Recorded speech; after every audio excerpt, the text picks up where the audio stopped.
परीक्षेमधून अभ्यासामधून आपल्या बुद्धीला चालना देण्यासाठी एक कोड आहे.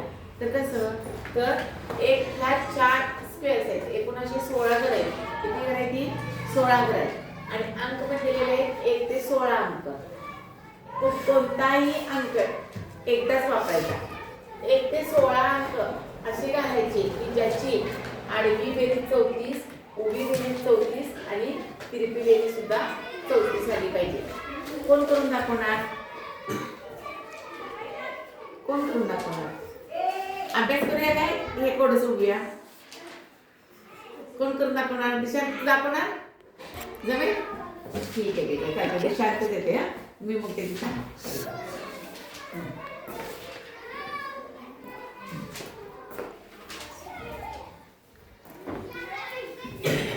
कोणताही अंक एकदाच वापर हा दिशांत.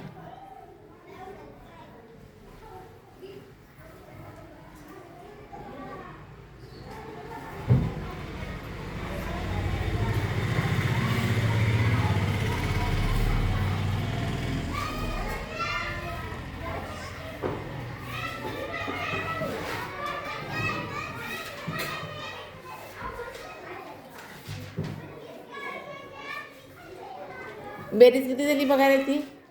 16 आणि 15 31, 32 33 आणि 34. ठीक आहे, आडवी आली. चल आता दुसरं पटपट कर. जमते काय? जमते? बाकी कोणाला जमते काय? ठीक आहे, चला मी सांगते तुम्हाला. या आपला सगळा वर्ग ढ आहे म्हणायचा. मग आपला सगळा वर्ग तुम्ही ढ आहेत का रे? मग चला तुम्हाला एक मी ट्रिक दाखवते. काय करायचं बघा. दिशांतनं घातलेले 16 15 2 आणि 1 हे पुसायचं. हां, सगळ्यात पहिल्यांदा अशी एक आडवी रेष मारून घ्यायची आणि तिथून एक अशी आडवी रेष मारून घ्यायची. झालं? जिथे ज्या ज्या चौकोनात रेषा गेले तिथं पहिल्यांदा आपण संख्या मांडायच्या नाही. सुरुवात 1 पासूनच करायची. आता मी 1 ची संख्या इथे घेणार, पण इथं काय झालेलं आहे? रेष गेलेली आहे. मी मांडणार नाही. मग इथं किती येणार? 2. इथे येणार 3. हे 4 चे इथं रेष गेलेली आहे नाही. इथं 5 बरोबर. 6 7 नाही 8 नंतर 9 10 11 नाही इथे 12 इथे आहे का? नाही ते 14 15 आणि ही आपली झाली बेसिक. त्याच्यानंतर मी काय करणार? रेष पुसणार.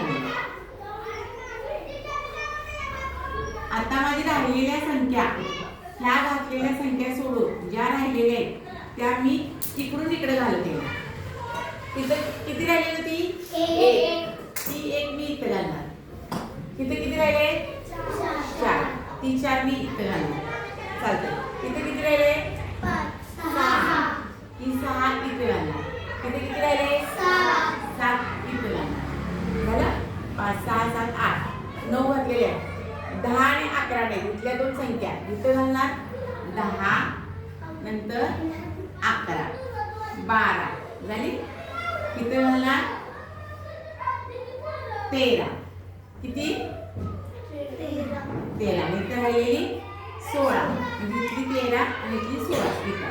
चला आता बेरीज करावया. 16 आणि 2 18 18 आणि 3 21 आणि 13 34 5 आणि 11 16 16 आणि 10 26 26 आणि 8 34 9 आणि 7 16 16 आणि 6 22 22 आणि 12 34 4 आणि 14 18 18 आणि 15 33 33 आणि 34. आडवी पण बघा, उभी पण बघा. कळालं? कळालं?